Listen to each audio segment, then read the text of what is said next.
Hello' everyone, কি খবৰ তোমালোকৰ? আমি পঢ়িছিলোঁ ইউটিউব মেন'মিটাৰটো চোৱা এনেকুৱা ধৰণৰ থাকে।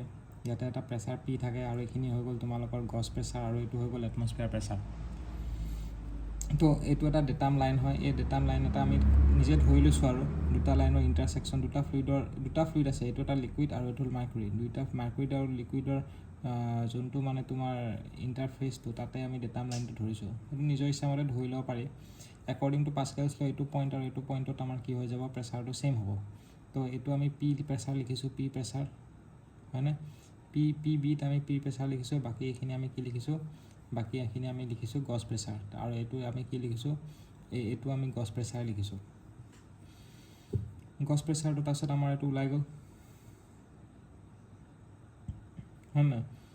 আৰু এবছলিউট প্ৰেছাৰ মানে গছ প্ৰেছাৰ প্লাছ এটমস্ফিয়াৰ প্ৰেছাৰ। ইয়াতে আমি এটমস্ফিয়াৰ প্ৰেছাৰটো ধৰা নাই, পিছত এটমস্ফিয়াৰ প্ৰেছাৰটো পিছত এড কৰি দিলে হ'ল। নেক্সট হৈ গ'ল আমাৰ এইটো মেন'মিটাৰত আমাৰ একৰ্ডিং টু পাস্কেলছ ল কি হৈ গ'ল, আমাৰ ইয়াতে প্ৰেছাৰ এ আৰু প্ৰেছাৰ বি দুটা ইকুৱেল হৈ যাব। আৰু এইখিনিত আমাৰ যিহেতু আমাৰ এটমস্ফিয়াৰ প্ৰেছাৰটো আমি ধৰা নাই, এইটো 0 হৈ গ'ল। আৰু বাকীখিনি আমি গছ প্ৰেছাৰত ধৰিলে হ'ল, এইটো আৰু এইটো আৰু এইটো পি এ। তো তাৰ পৰা আমাৰ প্ৰেছাৰটো ওলাই গ'ল। তাৰ পৰা যি ওলাব লাগে আমি ওলাইছোঁ, পি ভেলুটো ওলাইছোঁ। একচুৱেলি পিটোৱে হৈ গ'ল চাগে আমাৰ গছ প্ৰেছাৰ। এইটো যোনটো পি ওলাইছোঁ সেইটোৱে গছ প্ৰেছাৰ হয়, হয়নে? ইয়াৰ পৰাও ছেইম তেনেকুৱা, ইয়াৰ পৰা যোনটো পি ভেলু ওলাইছোঁ ইয়াতো, সেইটোৱে গছ প্ৰেছাৰ হয়। তাৰপিছত সেই গছ প্ৰেছাৰটোৰ লগত এটমস্ফিয়াৰ প্ৰেছাৰটো এড কৰি দিছোঁ, এবছলিউট প্ৰেছাৰ হৈ গ'ল। তাৰপিছত আহি গ'ল ছিংগল কলম মেন'মিটাৰ। ছিংগল কলম মেন'মিটাৰত এনেকুৱা হ'ব, হয় নহয়? তাৰপিছত এইটো হৈ গ'ল তোমালোকৰ, এইটো ছিংগল কলম মেন'মিটাৰ। এইটো হৈ গ'লতো ইনক্লাইন মেন'মিটাৰ। ইনক্লাইন মেন'মিটাৰত এই এংগলটো দিয়া থাকিব, এইটো এংগলটো দিয়া থাকিব। তো আমি কি কৰি ল'ব লাগিব, চিধা কৰি ল'ব লাগিব। এই ডিষ্টেঞ্চটো চিধা কৰি পেলাই হাইটটো ল'লে হ'ল, যে ৰ'জি এইচ মানে এই হাইটটো ল'ম, ভাৰ্টিকেল হাইটটো, বুজিছা?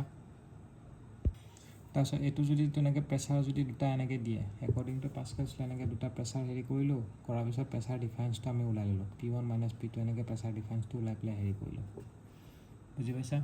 এনেকৈ প্ৰেছাৰ ডিফাৰেঞ্চটো আমি ওলাই ল'লোঁ। অ'কে, এতিয়া next inverted U tube differential manometer. Inverted U tube differential মেন'মিটাৰটো এনেকুৱা হয় যে য'ত মানে পি এ আৰু এবাৰ আমি ডেটাম লাইনটো এনেকৈ ধৰিছোঁ। তাৰপিছত ধৰাৰ পিছত আমি কি কৰিলোঁ, পি আৰু পি বি ইকুৱেল কৰিলোঁ। ইকুৱেল কৰাৰ পিছত P1টো আমি এইটো ধৰিছোঁ। এবাৰ যিহেতু ওপৰ ফালে গৈছোঁ, আগৰবাৰ তলৰ পৰা ওপৰৰ পৰা তললৈকে মেজাৰ কৰিছিলোঁ, এবাৰ তলৰ পৰা ওপৰলৈকে মেজাৰ কৰিছোঁ। তো নিগেটিভ চাইন দিব লাগিব। P1 মাইনাছ ৰ'জি H1 আৰু P2 মাইনাছ এইটো আৰু মাইনাছ এইটো। তো আকৌ তেনেকৈ প্ৰেছাৰ ডিফাৰেঞ্চটো ওলাইছোঁ। P1 আৰু P2টোৰ আগত মাইনাছ দিব নালাগে, বাকীকেইটা গছ প্ৰেছাৰৰ আগত মাইনাছটো দিলে হ'ল, বুজি পাইছা? এতিয়া এইটো যেনেকৈ ইনক্লাইণ্ড হৈ আছে, ইনক্লাইণ্ড হৈ থাকিলে আমি ভাৰ্টিকেল ডিষ্টেঞ্চটো ল'ব লাগিব। যেনেকৈ P1 প্লাছ ৰ'জি এইচ এইটো ভাৰ্টিকেল ডিষ্টেঞ্চটো, আৰু এইটো হ'ব ৰ'জি এইচ, বুজি পাইছা? সেই তেনেকুৱা।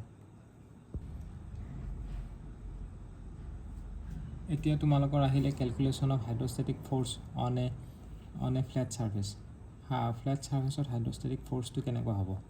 তো প্ৰেছাৰটো ৰ'জি এইচে থাকিব, কিন্তু ফ'ৰ্চটো দিয়াৰ লগে লগে ৰ'জি এইচে ইনটু এৰিয়া আহি গ'ল। এৰিয়াটো কনচিডাৰ কৰিব লাগিব, ৰ'জি এইচ ইনটু এৰিয়া, বুজি পাইছা? যেনেকৈ তোমালোকৰ এইটো এটা ছাৰ্ফেচটোত আমাৰ ফ'ৰ্চটো কোনটো পইণ্টত লাগিব সেই কথাটো জানিব লাগিব। এনেতো ফ'ৰ্চটো গোটেইকেইটা পইণ্টতে লাগি থাকে ফ'ৰ্চটো, কিন্তু আমি কোনটো পইণ্টত লগা বুলি ধৰিম?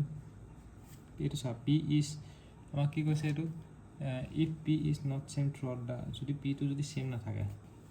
এতিয়া আমাৰ কথাটো হ'ল যে কি, আমি এনেতো প্ৰেছাৰটো গোটেইকেইটা পইণ্টতে লাগিব প্ৰেছাৰ ফ'ৰ্চটো, কিন্তু আমি প্ৰেছাৰটো কেলকুলেশ্যনৰ টাইমত আমি প্ৰেছাৰটো এটা যেনেকৈ বডি এটাৰ মাছটো কি হয়,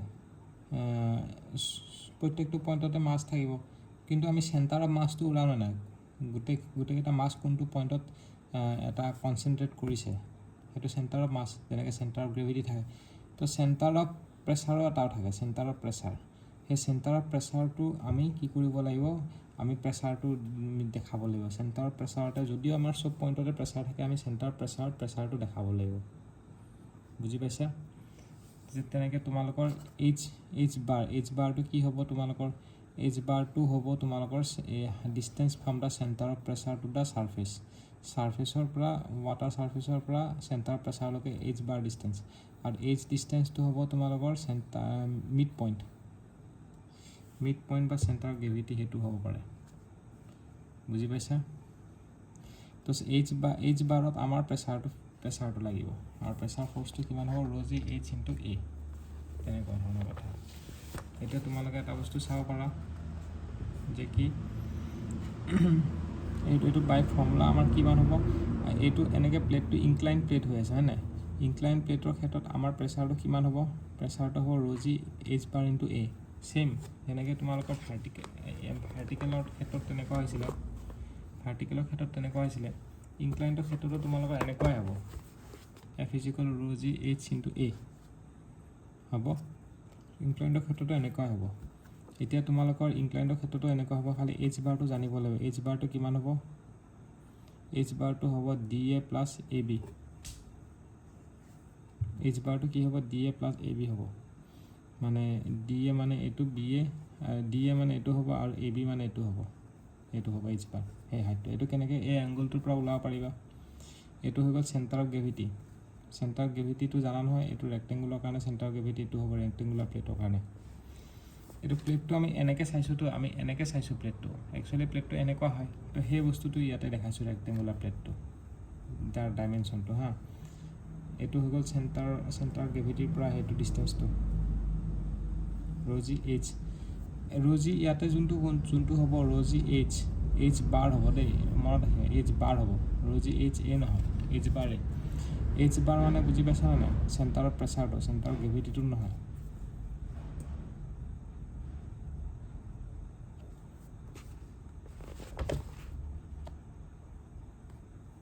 চৰি মোৰ এটা বস্তু ভুল হ'ল দেই মই এটা বস্তু ভুলকৈ এক্সপ্লেইন কৰিছোঁ এক্সপ্লেনেশ্যনটো কি কৰিছোঁ সেইটো হয় প্ৰেছাৰটো এইচ বাৰত লাগিব এইচত নহয় কিন্তু এইটো বস্তুৰ ডিফাৰেঞ্চটো মই তোমালোকক বুজাব পৰা নাই এইচ বাৰটো কোনটো হয় এইচ বাৰটো হ'ব তোমালোকৰ চেণ্টাৰ অফ গ্ৰেভিটিৰ পৰা ডিষ্টেঞ্চটো চেণ্টাৰ গ্ৰেভিটিটো এইটো আৰু এইচটো হ'ল মিড পইণ্টটো বুজি পাইছা যেনেকৈ এইটোৰ ক্ষেত্ৰত তোমালোকৰ চেণ্টাৰ অফ গ্ৰেভিটিটো এইটো হ'ব তো এইটো যিহেতু চেণ্টাৰ গ্ৰেভিটি হ'ব আমাৰ এইটো হ'ব এইচ বাৰ এতিয়া এইটোৰ ক্ষেত্ৰত তোমালোকৰ চেণ্টাৰ গ্ৰেভিটি এইটো হয় তো এইটো যদি চেণ্টাৰ গ্ৰেভিটি হয় এইটো হ'ব আমাৰ মিড পইণ্ট বুজিছা কিন্তু তোমালোকৰ ট্ৰাইংগুলাৰ ক্ষেত্ৰত চোৱা ট্ৰাইংগুলাৰ ক্ষেত্ৰত তোমালোকৰ চেণ্টাৰ গ্ৰেভিটি এইটো হ'ব হয়নে তো এইটো হ'ব আমাৰ এইচ বাৰ এইটো আৰু মিড পইণ্টটো এইটো হ'ব মিড পইণ্টটো আমাক নালাগে আমাক এইচ বাৰটোৱে লাগে আৰু চাৰ্কুলাৰ ক্ষেত্ৰত এইটো হ'ব চেণ্টাৰ গ্ৰেভিটি তো এইটো হ'ব আমাৰ এইচ বাৰ আৰু এইচ বাৰটোতে আমাৰ ফ'ৰ্চটো লাগিছে মানে বুজি পাইছা এইখিনিতে এটা মই কাৰেকশ্যন কৰি দিব বিচাৰিছোঁ কাৰেকশ্যনটো হ'ল যে যোনটো আমি এইচ বাৰ লিখিছোঁ ইয়াতে যোনটো এইচ বাৰ লিখিছোঁ ইয়াতে এইটোত তো এইচ বাৰটোত একচুৱেলি এইচ বাৰটো হ'ব চেণ্টাৰ অফ গ্ৰেভিটি হয়নে এইচ বাৰটো কি হ'ব চেণ্টাৰ অফ গ্ৰেভিটি হয় কিন্তু এইচ বাৰটোত ফ'ৰ্চটো নালাগে চেণ্টাৰ প্ৰেছাৰটো বেলেগ হয় মই ভুল কৰি আছিলোঁ মই কৈছিলোঁ যে কি এইচ বাৰতে তোমালোকৰ চেণ্টাৰ ফ'ৰ্চটো লাগিব এইচ বাৰতে কিন্তু সেইটো নহয় এইচ বাৰটো হ'ব তোমালোকৰ চেণ্টাৰ অফ গ্ৰেভিটিৰ ডিষ্টেঞ্চটো এইটো আৰু ফৰ্মুলাটোত এইচ বাৰ আহিব ৰ'জি এইচ বাৰ এ কিন্তু যোনটো ফ'ৰ্চ আছে ফ'ৰ্চটো এইচ বাৰত নালাগে ফ'ৰ্চটো ক'ত লাগিব ফ'ৰ্চটো তোমালোকৰ লাগিব এইচ ষ্টাৰত বুজি পাইছা এইচ বাৰটো হ'ব চেণ্টাৰ অফ গ্ৰেভিটি ফ'ৰ্চটো লাগিব এইচ ষ্টাৰত কিন্তু ফ'ৰ্চৰ ফৰ্মুলাটো কি হ'ব ৰ'জি এইচ বাৰ এ হ'ব এইচ ষ্টাৰ নহয় কিন্তু সেইটো কথা মনত ৰাখিবা এতিয়া এইচ ষ্টাৰটো কেনেকৈ ওলাবা এতিয়া এইচ ষ্টাৰটো ওলোৱাৰ কাৰণে এইটো ফৰ্মুলা আছে এইটো H star is equal H bar plus I G sine square theta divide by A H bar I G হ'ব তোমাৰ centre of area moment of inertia I জিটো হ'ব area moment of projected area মানে বুজি পাইছা নাই এইটো হ'ল আমাৰ ছাৰ্ফেচ তাৰ প্ৰজেকশ্যনটো এইটো হৈ গ'ল তো এইটোৰ প্ৰজেক্টেড এৰিয়া মোমেণ্টটো ক্লিয়াৰ হৈছে যেনেকৈ এইটো দিয়া আছে চোৱা এইটোৰ কাৰণে এৰিয়াৰ মোমেণ্টটো কি হ'ব 1/12 BH কিউব আৰু এইটোৰ কাৰণে π/64 d⁴ আৰু এইটোৰ কাৰণে কি হ'ব 1/36 BH কিউব সেইটো বুজি পাইছা যেনেকৈ এইটো এইচ ষ্টাৰটোত এইটোত ফ'ৰ্চটো লাগিছে এইটো হৈ গ'ল তোমালোকৰ এইচ বাৰ চেণ্টাৰ অফ গ্ৰেভিটিৰ পৰা, এইটো এইচ বাৰ, আৰু এইচ ষ্টাৰটো হ'ব এইটো। তো এফটো ইয়াতে লাগিছে, তো আইটো কিমান হ'ব 5/64 g⁴, বুজি পাইছা? আৰু এইচ ষ্টাৰটো তোমালোকৰ ডিষ্টেঞ্চ যোনটো আছে, এইচ ষ্টাৰ ডিষ্টেঞ্চ, এই ফৰ্মুলাটো ইউজ কৰিবা। আৰু সাইন স্কুৱেৰ থিটা মানে এই এংগলটো সাইন স্কুৱেৰ থিটা, বুজিছা? এনেকৈ যদি হৰাইজণ্টেল ছাৰ্ফেচ থাকে তেতিয়াহ'লে এইচ বাৰ আৰু এইচ ষ্টাৰ এটা পইণ্টতে থাকে, বুজিছা? ইনক্লাইনতহে বেলেগ বেলেগ হয়। এতিয়া তোমালোকে যদি ভাৰ্টিকেল লাইন যদি থাকে তেতিয়া কি হয়, ভাৰ্টিকেলত তোমাৰ এইচ বাৰটোতো চেণ্টাৰ অফ গ্ৰেভিটিৰ পৰা এই ডিষ্টেঞ্চটো, আৰু এইচ ষ্টাৰটো কিবা চেণ্টাৰ অফ প্ৰেছাৰ, এইটো হ'ব এইচ ষ্টাৰ। এতিয়া এইচ ষ্টাৰটো তোমালোকে কি কৰিব লাগিব, এইচ ষ্টাৰটোত সাইন স্কুৱেৰ 90 ডিগ্ৰী হ'ব, তেতিয়াহ'লে এইটো 1 হৈ যাব, তেতিয়া IG divide by A H bar হৈ যাব, বুজিছা? সেইটো এতিয়া তোমালোকৰ যদি এনেকৈ ভাৰ্টিকেল যদি থাকে হা, এনেকৈ যদি ভাৰ্টিকেল থাকে, এইটো যদি ভাৰ্টিকেল থাকে, তাৰ প্ৰজেক্টেড এৰিয়াটো এইটো হ'ব, আৰু প্ৰেছাৰটো কেনেকৈ ভেৰি কৰিব, আমাৰ প্ৰেছাৰ ফ'ৰ্চটো এনেকৈ ভেৰি কৰিব, আৰু তলত কিমান হ'ব, তলত হ'ব ৰ'জি এইচ, হয় নাই? তো এইচ ষ্টাৰটো ওলোৱাৰ কাৰণে আৰু সেই এইটো ফৰ্মুলা ইউজ নকৰিলেও হৈ যায়। তো আমি এইচ ষ্টাৰটো ক'ত পাম, এই যোনটো প্ৰজেক্টেড এই যোনটো প্ৰেছাৰ ফ'ৰ্চৰ প্ৰফাইল আছে, প্ৰেছাৰ ফ'ৰ্চৰ প্ৰফাইলটো আছে, কেনেকৈ ভেৰি কৰিছে, তাৰ চেণ্টাৰ অফ গ্ৰেভিটিৰ পৰা এই হাইটটো, ইয়াৰ চেণ্টাৰ অফ গ্ৰেভিটি নহয় দেই, ইয়াৰ চেণ্টাৰ অফ গ্ৰেভিটি এইটো হয়, কিন্তু এই প্ৰেছাৰ ফ'ৰ্চটোৰ প্ৰফাইলটোৰ চেণ্টাৰ অফ গ্ৰেভিটিৰ পৰা ওপৰ ছাৰ্ফেচটোলৈকে হাইটটো হ'ব 2h/3। তো সেইটো ডাইৰেক্ট লিখি দিব পাৰি, কিন্তু এইটো এটা কণ্ডিশ্যন আছে যে কি ভাৰ্টিকেল যোনটো হেৰি আছে, ভাৰ্টিকেল যোনটো ছাৰ্ফেচ আছে সেইটো তোমালোকৰ ওপৰত লাগি থাকিব লাগিব ৱাটাৰ ছাৰ্ফেচৰ লগত। যদি লাগি নাথাকে তেতিয়া আমি এইচ ষ্টাৰটো ওলাবলৈ দিগদাৰ হ'ব, বুজিছা? এইটো চাই ইয়াতে যদি ইয়াতে লাগি আছে, ইয়াতে লাগি নাই নহয়, অলপ ডিষ্টেঞ্চত আছে, তো এইটো চিটুৱেশ্যনত দিগদাৰ হৈ যাব এইচ ষ্টাৰটো ওলাবলৈ, কিন্তু যদি লাগি থাকে তেতিয়াহ'লে পটককৈ ওলাব পাৰিম।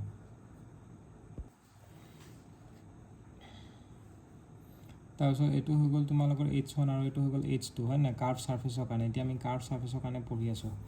কাৰ্ভ ছাৰ্ফেচৰ কাৰণে যদি পঢ়ি থাকা, এইটো হ'ব H1 আৰু এইটো H2, তো এইটো হৈ গ'ল কাৰ্ভ ছাৰ্ফেচ, আৰু এইটো হৈ গ'ল তোমাৰ ভাৰ্টিকেল, আৰু এইটো হৈ গ'ল হৰাইজণ্টেল, হয় নাই? তো আমাৰ যোনটো প্ৰেছাৰ ফ'ৰ্চ আছে এনেকুৱা, সেইটো আমাৰ এইচ ষ্টাৰত লাগেতো প্ৰেছাৰ ফ'ৰ্চটো, কিন্তু সেইটো আমাৰ দুটা কম্পনেণ্টত ভাগ হ'ব, এটা হ'ল ভাৰ্টিকেল আৰু এটা হ'ল হৰাইজণ্টেল। হৰাইজণ্টেলটো হ'ব PD cos θ আৰু ভাৰ্টিকেলটো হ'ব PD sin θ, তেনেকুৱা। তেনেহ'লে তোমালোকৰ ভাৰ্টিকেল আৰু হৰাইজণ্টেলটো কি হ'ব মোক ক'ব পাৰিবা? ভাৰ্টিকেল আৰু হৰাইজণ্টেলটো কি হ'ব মই তোমালোকক দেখাই দিছোঁ। এইটো যোনটো হৰাইজণ্টেল আছে, ভাৰ্টিকেল দুটা কম্পনেণ্টত ভাগ হ'ব আমাৰ কাৰ্ভ ছাৰ্ফেচত প্ৰেছাৰ ফ'ৰ্চটো। যোনটো হৰাইজণ্টেল কম্পনেণ্ট আছে তাৰ ফৰ্মুলাটো হ'ব ρgh/a, আৰু এই যোনটো হ'ব এইটো হ'ব A of projected area of the curve plate on vertical plane, বুজি পাইছা? যেনেকৈ তোমালোকৰ এইটো এটা কাৰ্ভ প্লেট আছে, তাৰ ইফালৰ পৰা যদি প্ৰজেক্ট কৰা আমি ৰেক্টেংগুল দেখা পাম, তাৰ সেই প্ৰজেক্টেড এৰিয়াটো হ'ব AP। আগৰবাৰ কি আছিলে, এই গোটেই ইনক্লাইন প্লেনটোৰ প্ৰজেক্টেড এৰিয়া আছিলে, এইবাৰ ইনক্লাইন প্লেনটোৰ নহয়, এইবাৰ কাৰ্ভ ছাৰ্ফেচটো ইফালৰ পৰা যদি প্ৰজেক্ট কৰা আমি ৰেক্টেংগুল হিচাপে দেখা পামতো, তো তাৰ প্ৰজেক্টেড এৰিয়াটো হ'ব, বুজি পাইছা? আৰু এইচ ষ্টাৰটো কেনেকৈ ওলাবা, এইচ ষ্টাৰটো হ'ব ইফালৰ পৰা যদি প্ৰজেক্ট কৰিছা, ইফালৰ পৰা যদি প্ৰজেক্ট কৰিছা, আমি ৰেক্টেংগুল দেখিছোঁ, ৰেক্টেংগুল যদি দেখিছোঁ, এতিয়া সেইটোৱে এইফালৰ পৰা সেইটো চাব, এইচ ষ্টাৰটো এতিয়া চাব নালাগে, এইচ ষ্টাৰটো আমি ওলাই আছোঁ বাৰু। এতিয়া হৰাইজণ্টেলটো বুজি পাইছা ন, ρgh/a, এই মানে প্ৰজেক্টেড এৰিয়া, হা। আৰু ইয়াতে তোমালোকৰ যোনটো চাইন থিটা আছে, ঠিক আছে, ইয়াতে যোনটো চাইন থিটা আছে, এই থিটাটো তোমালোকৰ কোনটো থিটা হ'ব ক'ব পাৰিবা? থিটাটো হ'ব এই যোনটো প্ৰজেক্ট কৰিছোঁ, ইফালৰ পৰা যদি প্ৰজেক্ট কৰিছোঁ, আমি প্ৰজেক্ট কৰোঁতে যোনটো আমি ৰেক্টেংগুল পাইছোঁ, সেই ৰেক্টেংগুলটোৰ যোনটো ভাৰ্টিকেল লাইন তাৰ লগত ৱাটাৰ ছাৰ্ফেচটোৰ কিমান এংগুলত আছে, 90 ডিগ্ৰী আছে, তো চাইন 90 ডিগ্ৰী হ'ব, মানে প্ৰজেক্টেড এৰিয়াৰ এংগুলটো কিমান হ'ব, 90 ডিগ্ৰী। আৰু এইচ ষ্টাৰটো যেতিয়া আমি ওলাম, এইচ ষ্টাৰটো ওলোৱাৰ টাইমত এৰিয়া মমেণ্টৰ প্ৰজেক্টেড এৰিয়া ওলাব লাগিব, মানে ইয়াৰ এৰিয়া মমেণ্টটো ওলাব লাগিব, এৰিয়া মমেণ্টৰ প্ৰজেক্টেড এৰিয়া, আৰু APটো হৈ গ'ল প্ৰজেক্টেড এৰিয়া। আৰু এইচ বাৰটোতো তোমালোকে জানিবা, এইচ বাৰটো কি হয়, এইচ বাৰটো এইটো, গোটেইখিনি আমি মানে প্ৰজেক্টেড এৰিয়াৰ কাম কৰিম। এইচ বাৰটো হ'ব ইয়াৰ চেণ্টাৰ অফ গ্ৰেভিটিৰ পৰা এইটো, প্ৰজেক্টেড এৰিয়া চেণ্টাৰ অফ গ্ৰেভিটিৰ পৰা এইটো এইচ বাৰ, তো ইয়াৰ পৰা এইচ ষ্টাৰটো আমি এনেকৈ ওলাম। আৰু ভাৰ্টিকেলটো কিমান হ'ব, ভাৰ্টিকেলটো ৱেইট হ'ব, এই কাৰ্ভ ছাৰ্ফেচটোত কিমান পানীৰ ৱেইট কিমান ৱাটাৰ ৱেইট সোমাই আছে তো ৱাটাৰ ৱেইট সেইটো হ'ব কিমান সোমাই আছে rho GV এইটোৰ যোনটো ভলিউম হ'ব আৰু তাৰ লগত rho G কৰি দিওঁ volume of liquid contain by the curve surface এই কাৰ্ভ ছাৰ্ফেচটোত কিমান ভলিউম কণ্টেইন কৰি আছে up to the free surface আৰু ৱেইট মানে কিমান হ'ব ৱেইটটো rho GV আৰু weight is equal to weight of the liquid contain by the curve surface up to the free surface বুজি পাইছা যেনেকৈ হৰাইজণ্টেল যোনটো ছাৰ্ফেচ আছে হৰাইজণ্টেল এফ হৰাইজণ্টেলটো rho G H bar A projected তো এইটো যোনটো প্ৰজেক্টেড এৰিয়া আছে এইটোৰ যোনটো প্ৰজেক্টেড এৰিয়া আছে এনেকুৱা হ'ব তো ইয়াৰ প্ৰজেক্টেড এৰিয়াটো এইটো হৈ গ'ল H barটো কি হ'ব H barটো ইয়াৰ পৰা ইয়াৰ চেণ্টাৰ গ্ৰেভিটিৰ পৰা H barটো কি হ'ব H নট এইটো প্লাছ কিবা হ'ব এই ডিষ্টেঞ্চটো R হয় এই ডিষ্টেঞ্চটো R তো R/2 হ'ব ইয়াৰ চেণ্টাৰ গ্ৰেভিটিটো হ'ব না চ' প্ৰজেক্টেড এৰিয়া আমি কম কৰিছোঁ এই এৰিয়াটো কিমান হ'ব R ইনটু L হৈ যাব R ইনটু L এই ডিষ্টেঞ্চটো R আৰু এইটো L H starটো কিমান হ'ব H starটো চাইন এইটো কিমান আছে 90 ডিগ্ৰীত আছে এইটো 90 ডিগ্ৰীত আছে তো সাইন স্কুৱেৰটো কিমান হৈ যাব 0 হৈ যাব আৰু বাকি H বাৰটোতো আমি ওলাইছোৱে IG টো কিমান হ'ব IG টো 1/12 R কিউব L হৈ গ'ল মানে এই হৰাইজণ্টেলি এনেকৈ চাম R cube L rho GV মানে ভলিউম অকুপাইড ওপৰত কিমান ফ্লুইড আছে তাৰ ভলিউমটো ওপৰত কিমান আছে এইটো হৈ গ'ল আমাৰ এটা স্ফিয়াৰৰ কাৰণে এইটো হৈ গ'ল আমাৰ এটা কি হ'ব সিলিন্ডাৰ নে কোনটো হয়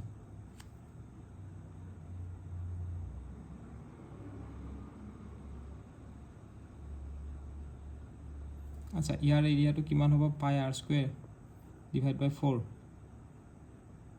মানে আৰু ইয়াৰ এৰিয়াটো কিমান হ'ব H নট ইনটু R আৰু ভলিউমৰ কাৰণে ইনটু L কৰি দিছো কমন বুজিছা এইটো মানে এইটো প্লাস এইটো